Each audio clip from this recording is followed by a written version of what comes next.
So ano masasabi mo sa mga OFW, sa mga nai-inspire sa vlogs mo? Anong abangan nila dito? Abangan nila yung development nito para meron din silang basihan. Kung, Reference. reference sila kapag umuwi na sila dito. Para malay mo naman, gusto nila ma-inspire sila sa pag-iitik. Tapos ang galing mo nang gumawa ng itlog alat. Tapos papakita ko talaga yung step by step ng paggagawa namin ng itlog alat.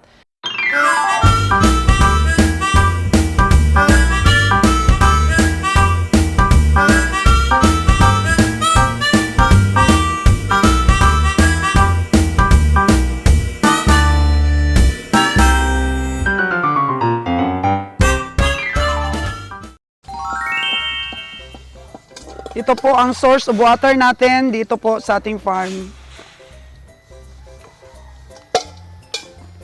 Maganda po ang tubig, malamig at saka malinaw. Mga kapitbahay po namin dito kumukuha ng pang-inom dito po sa poso.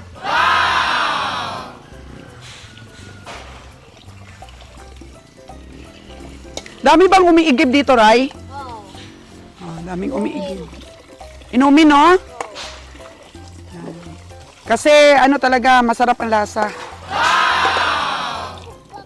Yeah. So, medyo ilang ano din po, malalim din po ang ginawa natin po na puso.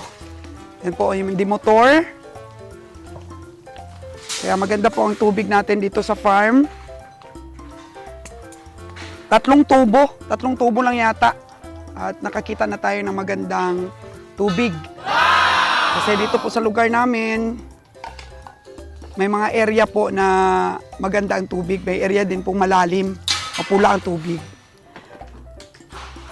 Palagay ko po mga kaginabuhay, medyo marami pong maibenta tayong mga bakal. Mga plastic. At pasegregate na lang po natin yung mapakinabangan pa. Kagaya po ng mga gulong na to ng ating Fortuner kasi nag-upgrade si Kabeheng Roger ng mugs. So, yung original po na rim at saka gulong ng ating Fortuner ay dito pa. Tapos ito yung tangke din ng truck natin. Ewan, pwede pa to, Dong? Hindi ba? Hindi pa ito. Saan kaya ito kinuha? Sa malaki sigurong truck ito. Ang ating laging kinukuha na kontrata po, mga kaganang buhay. Marami tayong ipapagawa dyan sa kanila.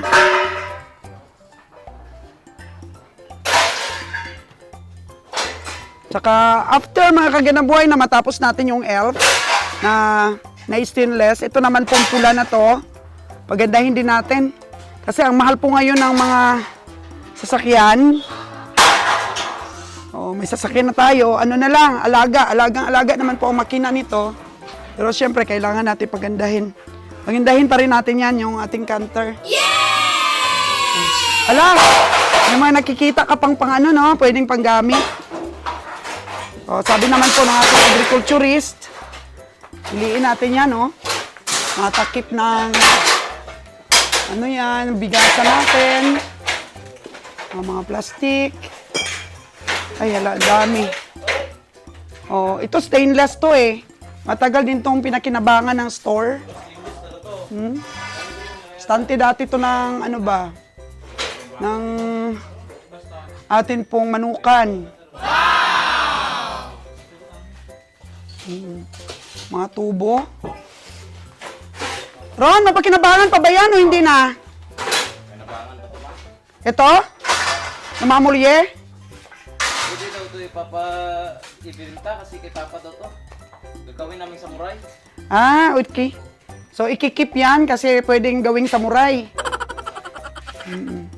Okay. Yan naman, ano naman yan? Sa ano yan? Sa store natin sa Kalibo dati. Yung ano ba sa salamin, no? Stainless, banda, no? Ito yun, hindi na. Hindi pa kinabangan. Tira na to. Ito ron, ano? Ito ron, oh. Yung urmahan ng haligi. Saan ginamit? Saan ginamit tong... doon pala sa ating cattle building. Doon mga ilan ang kasya dito na itik? libo dito, ano lang? Maluwang pa dito sa libo. So, paano i-convert ito para maging itik? Huwag bang kunin ito? Gibahin to lahat. To. I-open? Kunin to lahat. Ito. Lahat dito ng mga pader, kunin. Okay. Baklas. Tapos, tupit lang yung, ano, lagyan ng lumber na tupit. Yan o, lagyan dito ng, ano. Tapos, lagyan ng net lang na chicken net. Tupit lang. Tapos, the rest, net na lang na net. Para presko dito sa loob. Ah, okay. Presko at hindi labas yung langaw kung langawin. Ah, ganun ba? Tapos dito naman, dito ko lalagyan ng parang rampahan yan, pag ganun. Tapos may pag ganun, may extension doon sa labas. Doon sila iinom ng tubig. Yung sa Parang labas? rampahan, parang pag ganun. May rampahan sila dito. Tapos may straight doon na mataas-taas. Mga kahit mataas-taas, mga kahit ano, half meter taas. Kasi gusto ng mga itik ng umakyat-akyat din sila at nalalamigan yung kanilang ano, ilalim nila ba, kanilang katawan. Doon sila inom ng tubig. Kasi yung mga itik na yan, pag pumasok yan dito, may ano sila, may parang exercise pa rin. Ganun. At dagdag space din yan. Medyo mataas dun banda, oh, yung una. Yung unang building mo. Pala papantayin yan. Doon, kahit wala na doong rampahan, doon. Okay. Dito lang may rampahan, pag ganun. Baba lang. So, initial mga ilan ang ilalagay natin dito? Malalaki na, di ba sabi mo? Oo, 1,000 agad lagay dapat dito. Para hindi ka malugi sa sweldo. Panitan lang yan, oh. Lagyan dito lahat ng net. Doon. Importante malagyan nyo ng net yung may mga kahoy doon kasi kapag mainitan yung mga itik, pupunta sila silong. Okay. Oo. So, medyo konti na lang yung gastusin natin compared Oo. kung doon tayo magdagdag ng itik sa Madali itikan lang mo. nila to gagawin. Dali lang. Kasi yung problema, dapat mayroon sana dong kahit cyclone wire lang muna. Kahit cyclone lang, huwag na muna yung trapal-trapal. Ay, yung ano, yung color rock. Cyclone lang. Cyclone Hindi lang. naman mabaho to eh. Oo. Kung ay ano talaga, pwede rin nating lagyan doon ng trapal para hindi nila makita yung building. Itong side na to at itong side, lagyan natin ng trapal. Ito lang open. Okay. Layo naman ang kapitbahay, di ba? Layo, parang wala kang kapitbahay. Doon pa kapitbahay nito. Doon pa. Layo. So, pwede mo pa maggamit ng space sa likod? Oo. Dito lang. Tapos Pero di naman ba apektado yung ano? Anong difference doon sa nakakalangoy sila? Dito walang lalangoyan. dito, pwede naman natin gawan sila ng mga, pwede nilang malangoyan. Yung mga itik kasi, hindi naman talaga need nila ng malangoyan talaga na lagi. Kasi yung itik, mag-swimming lang yan at hahanap naman yan ng masisilungan. Ito, lagyan natin dito ng mga ponds. Kalat-kalatin natin. May ponds dito, may ponds doon. Laki ng lupa na to. Para yung mga itik, doon na sila maligo. Ni Jebio, parang si Edmar natin, parang mas gusto niya dito sa'yo. Parang hindi na yata yung babalik ng Boracay. Gusto niya maging farm boy. Parang enjoy siya dito sa pagpa-farm. Para ayaw na niyang bumalik, Manager Bio, sa duty niya sa Boracay. Gusto niya dito.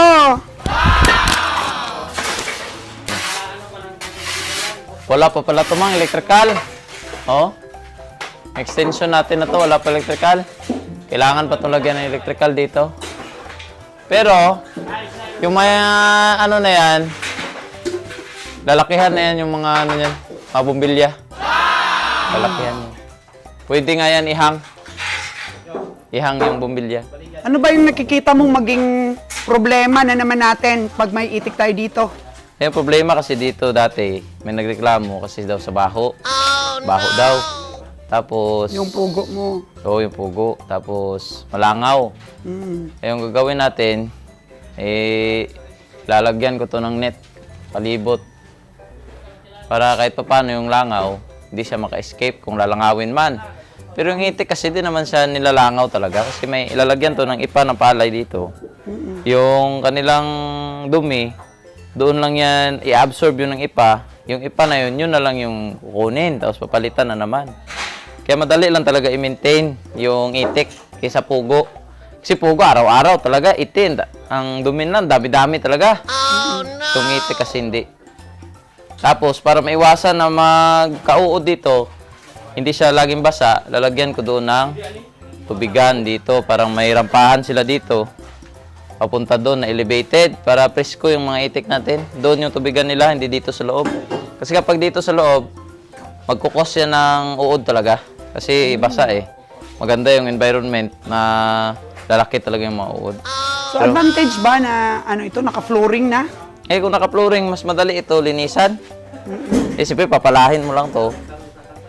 Hindi sasama yung lupa. Kasi kung lupa lang ito, lagyan mo lang ng ipa. Pagpala mo, susunod yung lupa.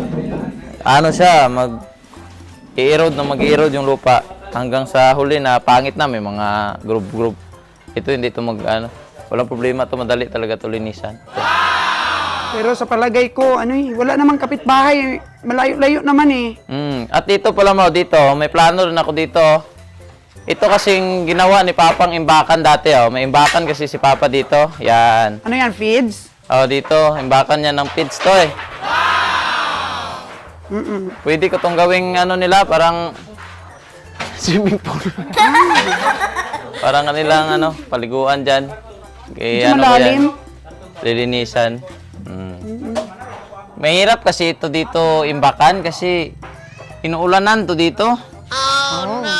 Parang naman. Gagawa na lang ako dito ng imbakan talaga. Imbakan talaga maganda talaga na hindi dito sa loob. So kunin mo lahat yung itong mga takip? Kunin to lahat. Gagawing pansamantalang bakod. Yung mga na yan dito. Doon sa likod? Dito palibot, ganun. Okay. Gagawing pansamantala lang. Kasi wala pa tayong budget para plan kasi ni Kabeng Roger na gawa ng ng concrete talaga na kural. Ayan, bigasan yan, dapat wag maulanan yan sana. Kaya nila, Tito, yun na sila. Kunin na nila yung bahay-bahay doon, Bubuhatin doon nila. Hindi ko alam, makulukoy na yan. Yung lalagyan sana ng kumpay. Kumpay. Na ginawa nila na bahay kubo. So, lilipat daw nila yon. Lilipat daw. Para... Dito sa may CR malapit. Yung sa may siniguilas kung tinanim mo. Yan. Para maingatan natin yung mga pwede pang gamitin, Kagaya niyan, bigasan. Mahal niyan magpagawa. Mahal talaga yung magpagawa niyan. Kaso lang, ilan na yung atin yan, Nadala ko na nga sa Negros yung dalawa. Binigay kay Kabiheng Nalon at saka kay Kabiheng Boni. Bigat daw, bigat. Grabe, sulit kasi yan. Akin yata to eh. Ay, hindi. Maliit lang sa'yo. Akin yata yan. May takip yung sa'yo eh. Ayan, walang takip yan. Wala. Pero napakaganda niyan, Yan yata yan, ma? Yan yata yun. Pinagawa ko sa istansya. Ewan ko kung sino pang magmamana niyan. Baka may gustong bumili niyan. Dami yan dito. Natin, dami yan eh. Doon, napaulanan na yung iba. Ganda yan eh. Kunting punas-punas lang yan at kiss-kiss at pinturahan ulit. Bago na yan. Mahal yan, Mahal yan. 10,000 yata yung akin yan eh. Dati. Mas lalo ngayon, mahal ang bakal. Tapos labor talaga, mahal. So ano masasabi mo sa mga OFW, sa mga nai-inspire sa vlogs mo? Anong abangan nila dito? Abangan nila yung development nito para meron din silang basihan. Kung reference. Reference sila kapag umuwi na sila dito. Baka malay mo naman, gusto nila ma-inspire sila sa pag-iitik. Tapos ang galing mo nang gumawa ng itlog alat. Tapos papakita ko talaga yung step by step ng paggagawa namin ng itlog alat. Kasi dati nahihiya pa talaga ako ipakita. Si Palpak pa nga. Kulang sa confidence. Wala pa tayong confidence. Kasi nga, ang dami talagang palpak. Maraming basag, pangit ang kulay. Una-una yung pangit ang lasa. Alat talaga. Parang lasang dagat. Grabe talagang alat. Yun. Tinimpla. Tapos naman, yung pagkahuli, kulay naman. Oh, pangit. Pangit naman yung kulay. May mga ano, parang mapa ng Pilipinas. Oh, no! Eh, ginandahan na. Kinuskusan. Kinuskusan na bago anuhin. Oh, dati hindi mo nililinis yung itlog, O no? dati din nililinis eh. Pag marami pa siyang putik, diretso salang. Kasi sabi ko, nawawala naman sa asin. Ay, hindi pala. Dapat pala, kuskusin muna. Yan yung mga dapat nyo malaman. Ipapakita natin yan step by step, mga kaganda buhay. Kaya abangan nyo yan sa vlog na to namin. At sa ilang araw na, maging operational na ito. Bakit medyo nag-concentrate ka sa itik ngayon? Hirap kasi sa pugo. May tigtumal talaga kasi yung pugo. Grabe. Hirap. Eh yung itlog alat kasi Walang parang tigtumal. parte na talaga ng ano natin yan eh. Parang parte na ng kusin natin ba? Yung parang niluluto talaga ng mga Pinoy. Eh yung itlog na pugo, malakas lang yan kung may maraming kaso ng dengue. Pagkatapos marami nang nagsasabi na kailangan daw mag-alaga ka rin ng paitlogin na manok. Depende. Mahal kasi yung ano niyan. Pareho rin yan sa ano? Pareho rin yan sa itik. Mahal din. Pero marami namang source of supply, marami Oo, din kasi nagdi-deliver. Dito kasi di tayo makakasabay dito sa presyo ng Batangas kasi ang mahal dito ng feeds. Ang mahal-mahal talaga ng feeds dito sa Aklan. Oo nga. Kaya yung atin ditong benta, parang benta na rin ng mga wholesaler dito. Hindi tayo makakalaban doon sa Batangas. Good thing na doon tayo kumukuha ng itlog na manok sa Batangas na lalabanan natin yung Lalabanan. presyo dito ng mga may poultry. At saka lagi naman tayong pumupunta ng Luzon, backload natin yon. Kaya sa itik na tayo mag-invest. Opo, i-invest tayo sa itik kasi itik di talaga na ano yung maraming market ngayon. O, dahan-dahan lang mga dudong. Maraming market ngayon yung itik. Puntahan natin sila kung paano nila buhatin yung kubo na Oh, sige, ginawa nila para sa kumpay. Tara, tara. Oh, tingnan natin yung diskarte ni Manager Bio dito. Meron silang skeleton dito na kubo eh. Pwede nilang stackan ito ng ng mga bakal. Yung mga bakal na mahaba pa, mga tubular. Itayo nyo ha. Kasi mukhang na kalawangan ah. Oh no! Meron na. Ay, nilagay na nila. Very good, very good. Nilagay na nila. So ano itong klaseng kubo ito? Mukhang mukhang... Nani? Ano to? Pwede pa ba yan? Pwede pa naman Edmar, my boy! Edmar, the farm boy! Panday! Mga panday. Brisan lang. Brisan lang yan, bago buhatin. Jo, pwede pa ba yan? Matibay pa? Ito, pwede naman yung ilagay itong mga yero ah. Siguro pagalinon, di karon. So, dito lang. Tapos, lagyan pa rin yung extension na na trapal para medyo lumawak ba. Tapos, patong-patong nyo yung mga istante. Sayang kasi, mahal magpagawa ng mga istante, tapos, maulanan lang yun, no? Ano ba yan yun, Ano ba yung nakatrapal? Mga karton.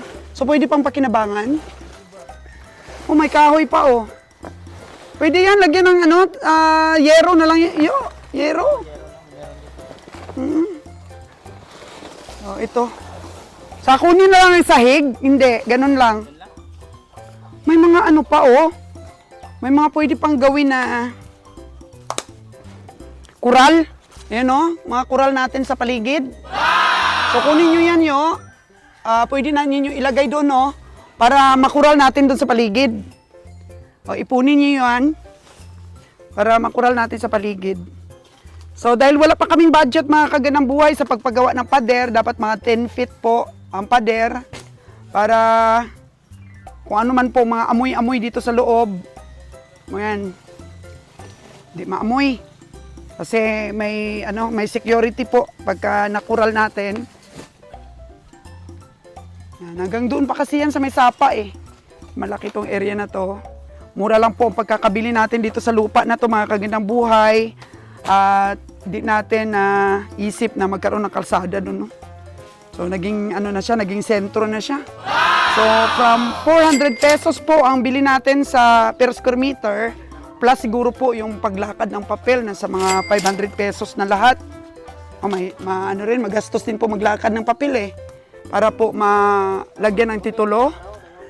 So sabihin natin 500 pesos yung per square meter nito, nasa 5,000 square meter po ito lahat, nabili natin. After siguro 5 years na natin itong nabili. Kulang-kulang 5 years. Ngayon po ang ang presyo na po dito mga kagandang buhay is almost doubled na. 1,200 na po yung offer sa atin para bilhin itong lugar na to. Siguro kung malagyan pa po natin ng pader, malaki na po talaga yung amount ng lupa. Kasi nalagyan po kasi ng kalsada eh.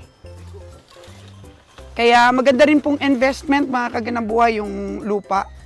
Kasi dumadagdag talaga, nagtataas ang value. Oo. Ang ganda po nitong lupa na nabili natin dahil hindi po binabaha. Doon po sapa.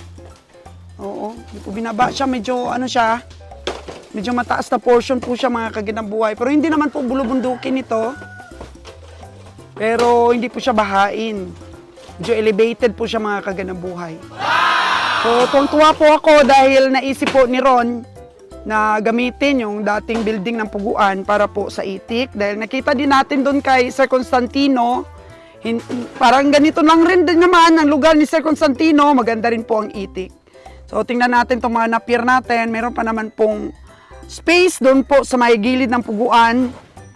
At saka dito po banda sa may Jibilina, malaki po naman ang space pa dyan na hindi nataniman ng napier. Hanggang dito po. So marami pa pong mga improvements at mga pag-develop natin dito sa lugar natin. Uy, nag-aaway ang mga bakang Batangas. Oh no! Oh, bakit nag-aaway sila oh? Dalawa lang sila doon nakasipirate. Oh, nag-aaway sila. So maganda na po ang mga katawan ng ating mga bakang Batangas po mga kagandang buhay. Sabi ko nga po kay Kabeng Roger, pwede rin naman pong dalhin niya sa Negros itong mga baka na dahil stable na po yung mga kalagayan para mas lalong maganda yung pag-alaga ng ating mga cowboy doon sa Negros. Mas maraming pagkain po doon. So, padala natin itong mga bakang Batangas dahil may mga order na po ito yung iba. Mga order na po ito mga kagandang buhay. At ang pinakagusto ko po dito na bull o lalaking baka, ito si double ear talaga, double ear. Ang katawan niya, big bones. So, pwede po kayong tumawag kay Kabeng Roger, 0939-1522-836 para po makapag-inquire ng mga presyo po nito. Yan, alaga po namin ito mga kagandang buhay, pinifeeds po namin. Oo. Yan, maganda naman po ang tubo nila. So, pinagtiyagaan po ito ni Kabeng Ron, yung agriculturist natin, para po laging bigyan ng vitamins, bigyan po ng mga pamurga. So ito na po yung bull na medyo malaki-laki po. Mga kagandang buhay, meron pong nagtanong sa akin kung may binibenta daw po kaming bull na galing ng Batangas. Ito po mga kagandang buhay, ang bull natin. Tanungin nyo lang po si Beng Roger ng presyo niya, no? Ang ganda, ang tikas po mga kagandang buhay. Padala natin lahat sa Negros yan dahil mostly po kasi mga kagandang buhay, ang order talaga ng mga baka is Iloilo at saka Negros. Meron din namang pailan-ilan sa Antique. Oo, pero gusto nila mga upgraded lang. Merong umorder sa atin, taga Iloilo, for fattening lang, ganun ba? Kasi sa Leon, Iloilo po, may livestock auction tayo doon napuntahan.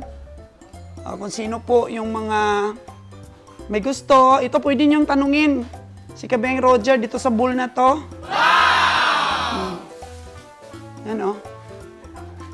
Indo-Brahman, mga kagandang buhay.